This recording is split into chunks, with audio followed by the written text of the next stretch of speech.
Hello and welcome back to my Dandelion Diaries. I wanted to share the pens and inks that I'm currently using in February of 2024, and like January, I'm going to be swatching all of that in my cute little A6 𝗏𝗏𝗏𝗏 Techo in the Emma and Georgina colorway. And yeah, let's just go ahead and jump straight in on doing some swatches. The first pen I have inked up for February of 2024 is my pride and joy, my Pilot Vanishing Point in the 30th Anniversary Taiwan edition. I got this from 𝗬𝘃𝗃𝗏 Stationery. It doesn't technically have a color other than 30th edition Taiwan, but I'm calling this the Forest Green, and it has a matte finish with the gold hardware. I have this in a medium 18 karat nib, and it is inked with the Herbin's Rusty Anchor. And I honestly have to say this has been such a great writer for me this month, and I have been very, very happy with it. It's been a little dry, but I'll talk a little bit more about that with the ink swatching. So for the ink, I only have a small bottle of the Herbin's Rusty Anchor. Every time I try to say this in French, I butcher it, so I'm just going to spare you guys this time and give the translation. But I don't love this brand of ink, but I do love the colors that they offer. It's just a lot of times these inks are really dry for me. So I'll say one thing about the inks again, I love the colors. I think that the Rusty Anchor by Herbin is just a fabulous, dusty, rosy pink. It has almost an orangeness to it as well. The thing that draws me to this ink the most, honestly, is the shading. I feel like a lot of the Herbin inks have wonderful ranges of shade, and this is definitely in that category. It has like a nice light pink to a nice dark orangey, dusty pink, and it's very nice. The only complaint I have with this really is that it is dry. I put this in my Pilot VP with a medium nib, expecting it to kind of show up more like a fine nib, and it actually turned out more medium than I was expecting, and I'm glad for that. But I will say in most of the other pens I've written with this ink, it is just ultimately really dry and turns out a little thinner than I want on each pen that I use.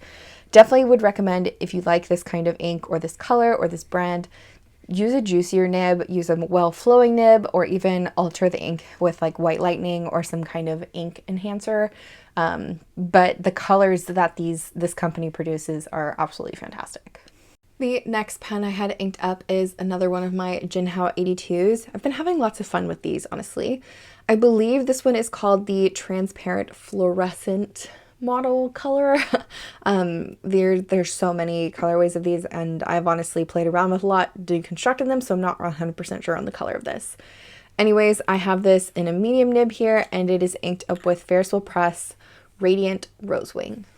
I have to say the writing experience with these two together was less than par. It was not very great, and yeah, I just wasn't happy with this pairing, and I hardly wrote with it so far this month. I know we're kind of halfway through, but I wasn't feeling this one, and I think it has to do more with the ink than the pen, if I'm being honest. And on that note, here is what the ink looks like. It comes in this gorgeous foiled Ferris Press box. It has all of the descriptors right here on the side, which if you can't read it on camera, it's the base is pink.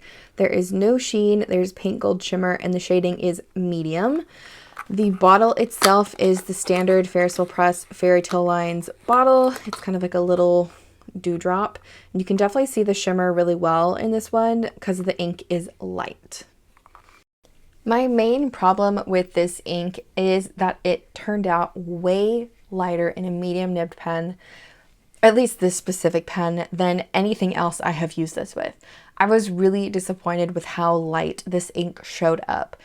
I had used this in a medium dip pen, which I know dip pens typically show the ink a little bit differently than in an actual fountain pen, but it looked gorgeous in that medium dip pen, and I was so excited to use it for the month of February because I felt like this was perfect for part of my theme, and it was light pink and it was shimmery and it was so stunning. Well, I got hardly any shimmer when I used this ink, and I shook and rolled and like agitated the ink inside the pen over and over again, and I never got it to really produce the shimmer that I wanted. And on top of that, it didn't hardly shade at all, and I was really, I don't know, this was like my least used pen. It was such such a disappointment from what I was hoping to get out of it when I originally had inked it up. I still really enjoy the color of this ink in swatches, and probably I will just use it in that medium nibbed dip pen or a broad nibbed pen next time. But considering the Jinhao 82's medium nib, I thought it would be fine. And yeah, I'm not giving up on this ink. I just was really disappointed with this one specifically in this group. The next pen that I had inked up is my Platinum 3776 in Laurel Green with the gold trim. And I have a 14 karat soft fine nib on this one. Absolutely stunning. I love this nib. And I inked this up with Diamine's Hope Pink. Every time I use this pen, I feel like one of those really important business people that just has to have like that classic pen, you know? And honestly, the nib on this gives back feedback, so it gives that nice kind of like pen sound when it's writing, and it is such a fun experience to write with. I definitely am showing a trend with my ink so far, being that this is the third pink we are getting into, but I hope at the end you'll kind of see what I was going for. The color of Diamine's Hope Pink just screams Barbie, a breast cancer pink, any kind of hot pink, anything, maybe even highlighter hot pink at this point. But I was so happy with this ink when I originally sampled it a long time ago. But I would say with this pen, it's a really good combo. I feel like the classicness of the 3776 with the insane brightness of the Hope Pink, they just clash but are perfect together at the same time. I don't know how else to describe that to you. It's like you're pulling out the sophisticated pen and you're writing with hot pink. I don't know. Y'all, yes. Anyways, the color of Hope Pink, again, is that bright hot pink color. There is a very minor amount of shading with this ink. I don't really see it showing up in anything other than a broad nib, but I really like this color in general, especially for the month of February. I feel like it's just a good hot pink, which is like, I don't know, Valentine's, love. It's screaming the theme that I'm going for this month. The next pen that I had inked up is my Lamy Safari in Cream, and I put a broad nib on this one. I have a tendency with this pen that I just switch out the nib to whatever I want. I buy the nib units separately and I just put what I want on here. And I have to say the Lamy Broad is becoming one of my favorites for this brand. Anyways, I had this inked up with Wearingeul's Dracula. This pen and ink combination was honestly a dream to write with. This was so much fun. First, like, I mean, I'm still halfway through the month, right? Like, I still have plenty of time. But this has been a pen I've been reaching for more than some of the other ones in this group this month.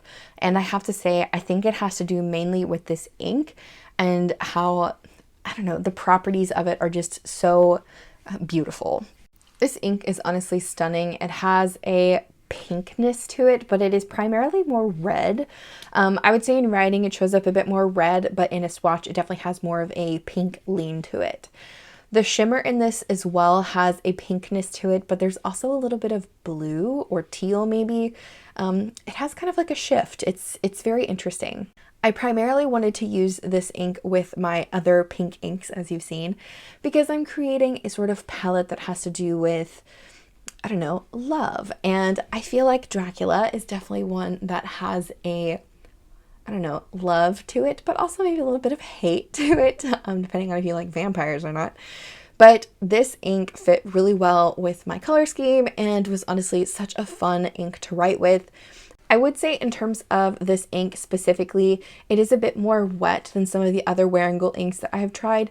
I find that their shimmer inks have a better flow to them than their standard ones. And I don't know if that's on purpose because they have shimmer or not. I don't know, but I find that this one specifically flows very well and it looks absolutely stunning, especially in this broad nibbed Lamy pen. The next pen I had inked up is my Esterbrook Estie in the Evergreen colorway, one of my favorite classics. And this one actually has the journaler nib. So this is the custom ground journaler nib on it. And basically it's just like a medium stub is the best way I can describe it.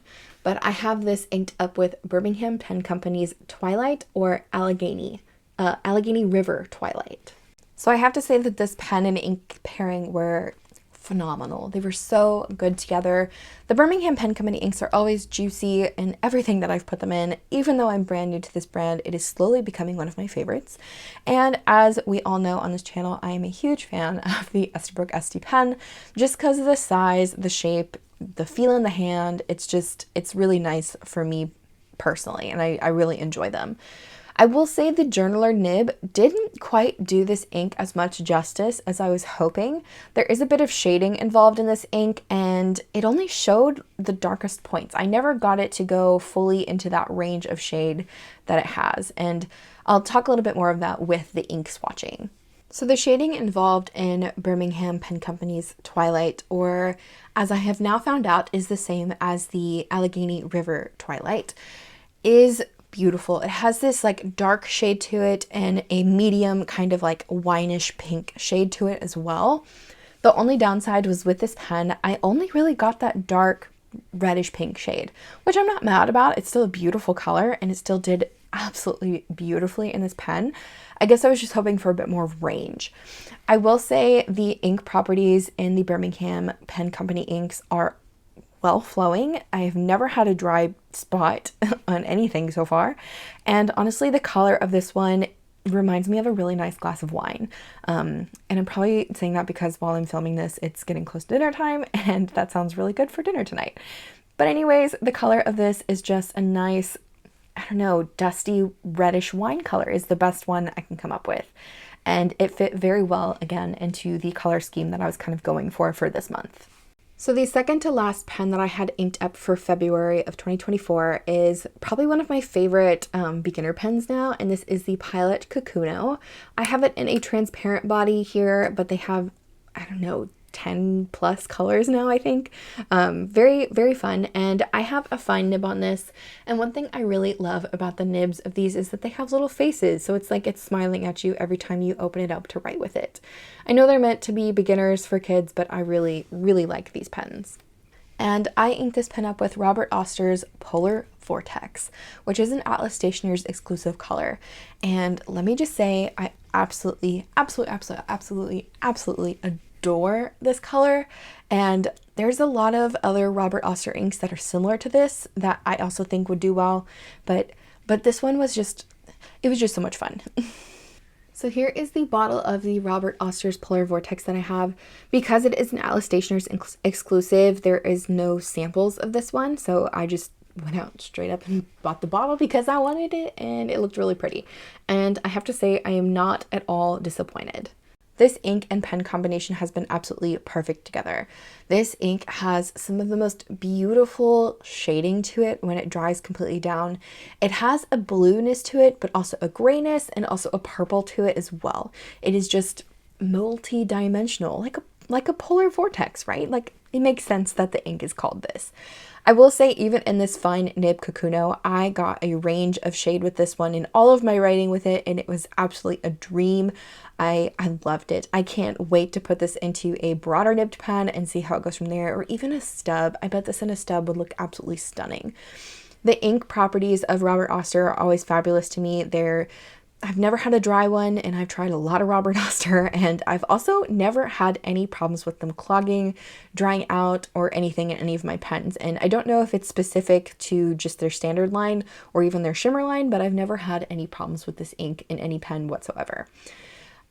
For this Atlas exclusive specifically, I love it. I've talked about this too with a lot of other exclusive Robert Oster's inks, like the one from Pen Chalet, or even other brands that have exclusive inks with Robert Oster's. I think even Endless Pens has a line with them. All of them are always fantastic. I've never had a downer. They've always been so good. And I don't know if they just like collab with these brands and come up with something fantastic to do, but I'm going on a tangent. But this ink itself is just absolutely fantastic, and highly recommend if you can get one, definitely pick a bottle up. And the last pen that I had inked up for February of 2024 was a pen that was kindly gifted to me by Allison, so thank you, Allison. And this is the Scrikss 419 in beige. I originally thought it was in, I think Podra is how you say it, but it's actually in beige. This is a pen sold by Galen Leather. It is a piston filler, and this has a medium nib, and I have found out that you can only get them in one size, which is the medium nib. And I decided to ink this up with an ink that Allison actually sent to me, and this is the Dominant Industry 𝗦𝘃𝗃𝗃 exclusive Tuna and Olives. And I have to say, pairing these two inks together, it was like the juiciest writing experience of my life. And I think it has to do more with the ink than the pen, but I don't know, we'll see. So first off, right off the bat, this pen writes like a broad nibbed pen. It was so unbelievably juicy with this ink. And Dominant Industry inks, I'm finding, typically have a juicier, better flow, a wetness to them that just overall is fantastic. They're definitely a wet ink, and I would say dry time on this one was a little rough for me, especially when I was trying to write really fast or move from page to page in my journals. This one didn't dry very well for me, but I will say the color of Dominant Industries Tuna and Olives is an absolute banger. It is 100% up my alley when it comes to ink colors. So Allison, thank you for this one because it's a good one. I would definitely say that it has a lot of shading to it in terms of the same color family itself. It doesn't really go towards any kind of other color than green or olive.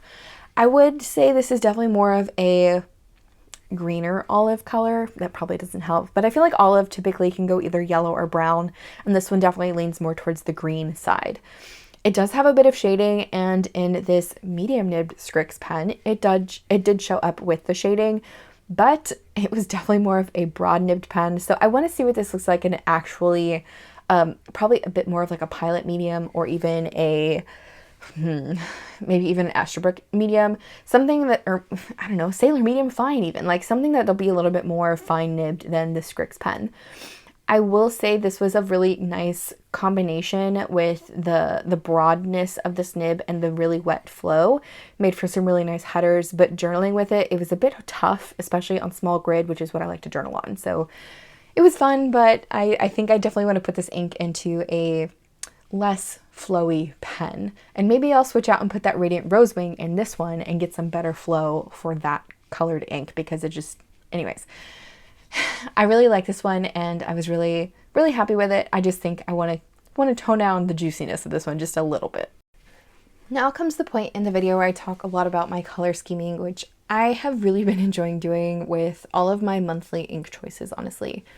So the color scheme that I decided to come up with this month is sweet-tart, and going along with the theme of kind of like, you know, Valentine's Day and love, because this is February and that's probably like the biggest holiday for this month. I mean, there's also President's Day and Groundhog Day and occasionally like Ash Wednesday or Mardi Gras, things like that. But anyways, I feel like Valentine's Day just really encompasses February for a lot of people. Well, a lot of people don't have a Valentine's Day date, or they do, or they have a galentine or a palentine, whatever you want to call it. Basically, the way I wanted to see this is you can have a sweet time, whether you're with a partner or without a partner, or you can have a tart time, whether you're with a partner or without a partner. So it's kind of like a mixed emotion kind of situation. So the colors I went with were a range of pinks, because that's what's sweet to me. But I also had some colors in there like, you know, red or wine or polar vortex or just a dark green color, because those may not necessarily be all lovey-dovey for some people, but they may be comfort colors for others, like me, because I love a nice dusty wine colored ink, a nice, you know, muddy blue color, I guess, and a nice dark green or olive green as well. I personally do have a Valentine's Day date, but I wanted to encompass like all of the colors with this. I didn't want to do another rainbow, but I was tempted, I'm not gonna lie. But anyways, I feel like a range of pinks to the kind of like muddy blue and olive green were really fun for me to write with for February, and definitely all of them fit into the sweet tart category, which is what I ended up going with for the name anyways. Alrighty, that is it for my February month of inks and pens. I have to say I really enjoyed all of these, except for that Jinhao 82. I'm probably just gonna throw that little bit of ink left away because it's just driving me nuts. But anyways, I really enjoyed these. And I'm really happy that I have been doing these big swatches for you guys because it has been really fun, honestly, to see them with the big swatch next to the ink sample, the writing sample, because a lot of times you can't really tell what an ink's going to look like in writing until you actually use it in writing, and I feel like this is showing how different they can be. Also, look at this, just so pretty. But yeah, I really enjoyed all of these. They all did a fantastic job in writing, except for this one, just anyways. But I really loved this. This has been a really fun month. If you are interested in any of the other currently inked I have done so far this year, I have a playlist for that in the description. And I also have a playlist for last year, 2023, of all the inks and pens that I used, at least from the start of my channel forward. Anyways, I want to thank you so much for watching, for joining me here today. If you have any recommendations for ink, color scheming, naming, whatever, I love to read those down in the comments, so go ahead and send those my way. And if you want to check out any of my other ink explorations, I do have a whole series of videos on those as well. I'm going to leave the video off here. Again, thanks for watching, and I will see you in the next one. Bye.